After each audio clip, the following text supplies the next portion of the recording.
Seamus, 15th season at Everton has just come to a close. Can we safely say you'll be playing a 16th next season? Yeah, listen, it was tough 3 seasons, but last year was equally as tough, obviously with the points deductions and all that stuff, but thankfully we as a team and as a fan base and everything came together and got over the line, which was something I'm very proud of. And yeah, the last few weeks was just about kind of switching off from all of that, taking a little break with the family and coming away here. But listen, Everton's a massive part of me, massive part of what I do, and I couldn't see myself anywhere else, to be honest with you. Would retirement have been an option if you hadn't agreed a new deal to stay at Goodison?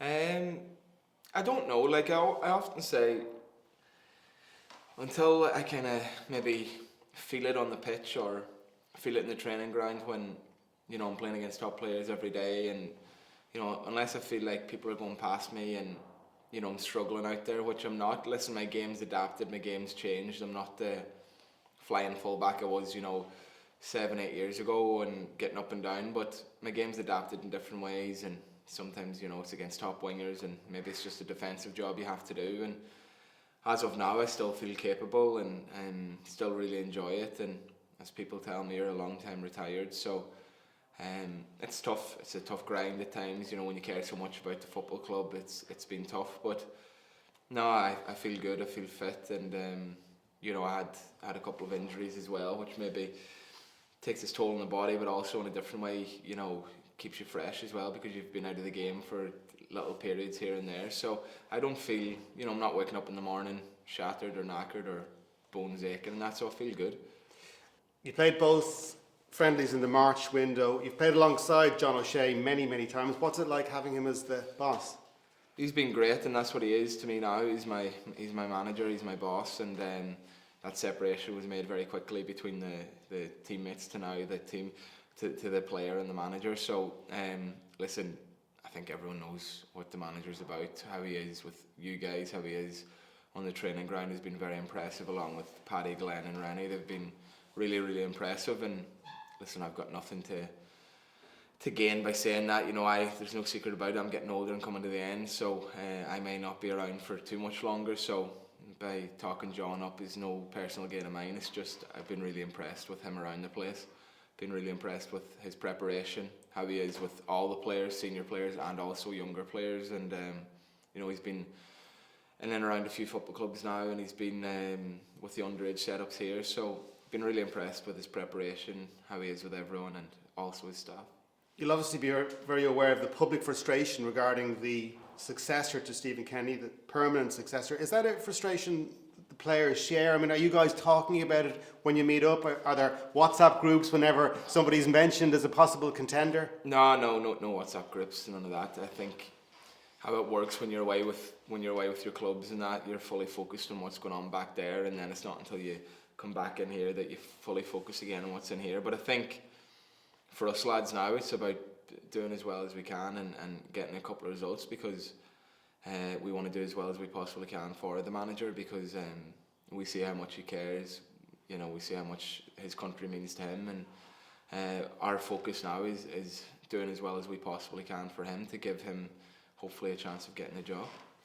Whoever does come in will be going straight into competitive games, which isn't a good scenario really, is it, come September? Yeah, well, that's if John doesn't get it, which is what, as players, you know, we want to do all we can in these couple of games, and then that's not the case. It's a manager coming in for the 2 games, but if that is the case, and we adapt and we go from there. But as of now, as players, as captain, it's looking at the game tomorrow night and doing as well as we can for us as players. And you know, I often say, when you play for your country, you know, it doesn't matter who's standing on the sideline, because you've got to have that own personal pride, that own passion and affection for your country to go out and perform regardless. So hopefully that'll be enough to get a result, and hopefully, you know, John will get that win, and we'll see what happens from there. What about this game against Hungary, the first of 2 end of season friendlies, and Hungary obviously preparing for the Euros? Yeah, listen, that's where we want to be. You know, it can be very frustrating when you see all these teams, you know, preparing for the European Championships, and listen, I had a sniff of it, and 2016, which was amazing, but you know, it's been too long, and that's where these fans deserve to be. It's where, you know, the country deserves to be, and that's a bit frustrating. You want to be on that other side of it, but as of now, we're not. So we've got to do all that we can as a group to, you know, start building towards that again, because that's ultimately where you want to be. So we know Hungary are a good team. We've watched, you know, plenty of clips on them, plenty of meetings on them, and it'll be a tough game. But our journey again starts now, I think. Will you get a chance to see Donegal in action this summer?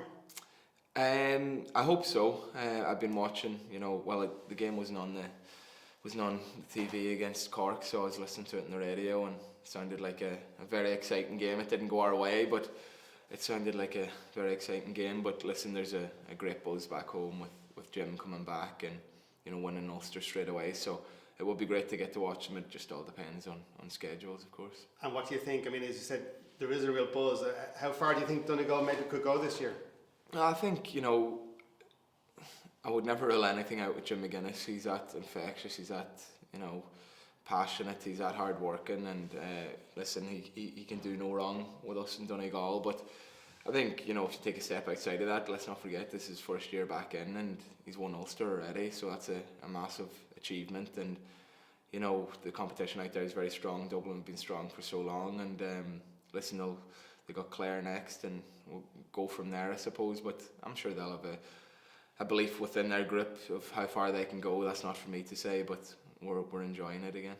And just, you mentioned obviously you can't go on forever. In terms of the captaincy and future captains, obviously John Egan has stood in for you before, other guys or whatever, but do you see a lot of the attributes needed for a future Ireland captain maybe around and among a couple of members or you know, around the current squad? I think a lot of young players come in at one time, which you know, it takes you a while to kind of figure out the different personalities. But you know, them young players now have played 20, 30 games for Ireland, and you start to see people emerge in different ways. And listen, Darrell O'Shea's, I think he's captained Burnley a few times, and he's obviously got traits to be a captain in the future. I think Jason Knight, in his own quiet, demanding way, has got something about him as well. But that's what my job is, Shane Duffy's job is, Matt Doherty's job is, James McLean's when he was in, Robbie Brady's. Our job is to maybe let them see how we behave, what we expect from each other, and they keep learning and growing. And you know, that's a couple off the top of my head. I'm sure I'm missing a few, but over time that they'll grow into that as well. And finally, just a word on Caoimhin Kelleher. Obviously, he's played the most games for Liverpool this season than any previous season. A lot of talk. He mentioned it himself, but perhaps it's time to move on. Would you advise him to perhaps do that? No, it's not my place to advise him. That's Caoimhin's journey, and only he knows how he feels. You know, a lot of people can speak from the outside and try and give advice, but only he knows in his heart what will be right.